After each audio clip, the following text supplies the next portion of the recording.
mahasiswa di era digital. Nah, wawancara ini dilakukan untuk memahami bagaimana caranya mahasiswa menghadapi tantangan belajar di tengah perkembangan teknologi, serta apa saja strategi yang dapat dilakukan mahasiswa untuk meningkatkan fokus dan juga produktivitas mereka. Nah, hari ini kita sudah bersama dengan narasumber kita. Sebelumnya kami berikan kesempatan terlebih dahulu kepada narasumber untuk memperkenalkan diri. Terima kasih.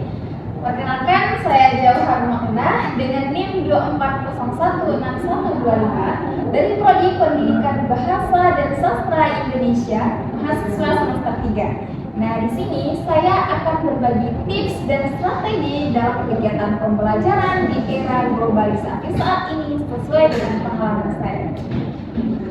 Menurut Anda sebagai mahasiswa, apa tantangan yang Anda hadapi selama belajar di tengah era digital ini?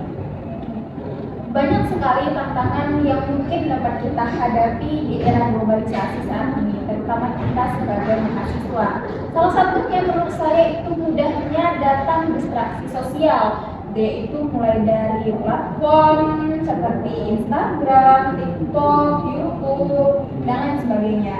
Saya saja dalam kegiatan pembelajaran, jika ada notif dalam handphone, kita akan cenderung fokus terbiar. Nah, selanjutnya juga menurut saya yaitu kegiatan daring, pembelajaran, serta tugas-tugas yang dikumpulkan melalui online itu terkadang menumpuk dan membuat mahasiswa itu sedikit kelelahan. Nah, bagaimana strategi Anda dalam mengatasi distraksi media sosial tersebut saat belajar? Yang pertama pastinya saya melakukan yang namanya mode senyap dalam handphone agar notifikasi tidak masuk dan tidak mengganggu kefokusan kita, terutama dalam kegiatan belajar mengajar. Nah, yang kedua yaitu biasanya saya melakukan yang namanya list tugas, yaitu memprioritaskan tugas-tugas mana yang harus saya kerjakan terlebih dahulu. Nah, selanjutnya saya melakukan metode pembelajaran yang dinamakan dengan Pomodoro, yaitu belajar 25 menit dan istirahatnya 5 menit. Selanjutnya, saya juga biasa melakukan catatan kecil harian, seperti kewajiban apa yang harus saya kerjakan hari ini. Contohnya, tugas 1 harus selesai pada hari ini dan tidak ada kemunduran kerja.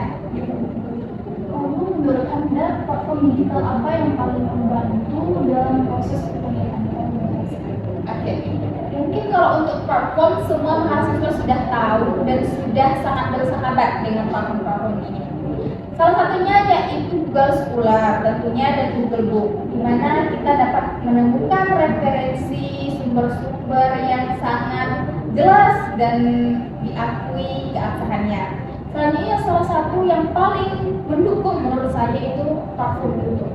Karena dari belajar dari video YouTube, kita bisa mencari informasi ataupun mencari materi dengan pemahaman kita sendiri.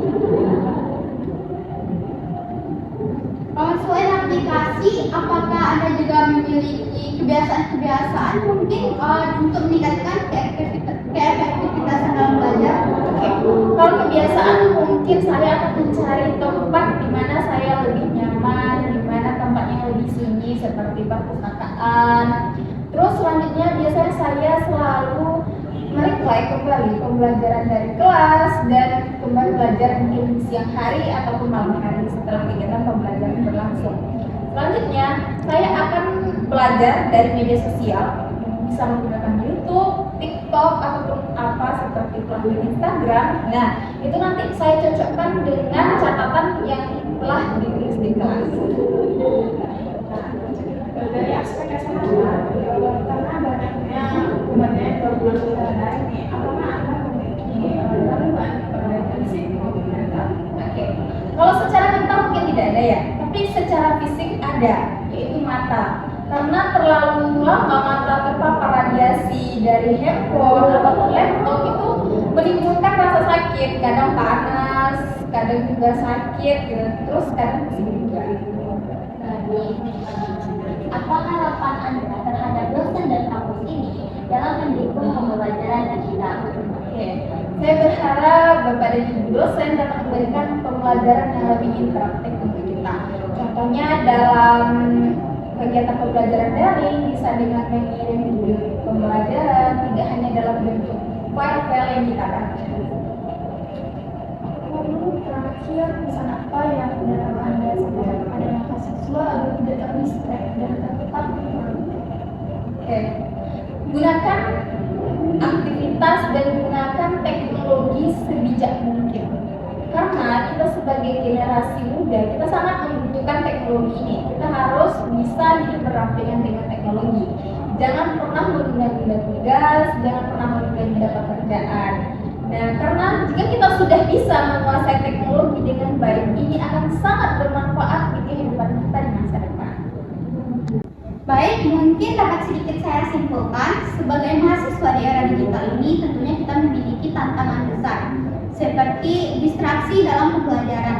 Ketika kita lagi fokus belajar nih, terus datang tiba-tiba notifikasi dari seperti WhatsApp atau media sosial lainnya, dan tentu itu akan sangat membagi konsentrasi kita dalam pembelajaran.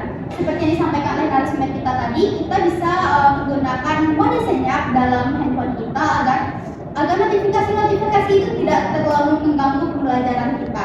Dan kita juga bisa menggunakan beberapa media sosial seperti YouTube, Google Scholar, juga e-book. Media-media itu juga bisa kita gunakan dalam pembelajaran untuk meningkatkan keefektivitasan kita dalam pembelajaran. Dan sebagai mahasiswa di era digital ini, mungkin gangguan mental tidak begitu ya, tapi gangguan fisik tentu terasa jelas seperti kesehatan mata, karena mata kita kelelahan menggunakan handphone atau laptop. Karena sebagai mahasiswa digital kita menggunakan benda-benda elektronik itu dalam kegiatan pembelajaran kita. Dan dukungan dari dosen akan sangat berpengaruh untuk menciptakan mahasiswa yang lebih produktif. Baik, terima kasih atas jawaban dan juga wawasan yang telah diberikan sama wawancara ini. Dan kami berharap wawancara kali ini tidak hanya bermanfaat bagi kami selaku wawancara, namun juga bisa menjadi referensi mahasiswa lainnya.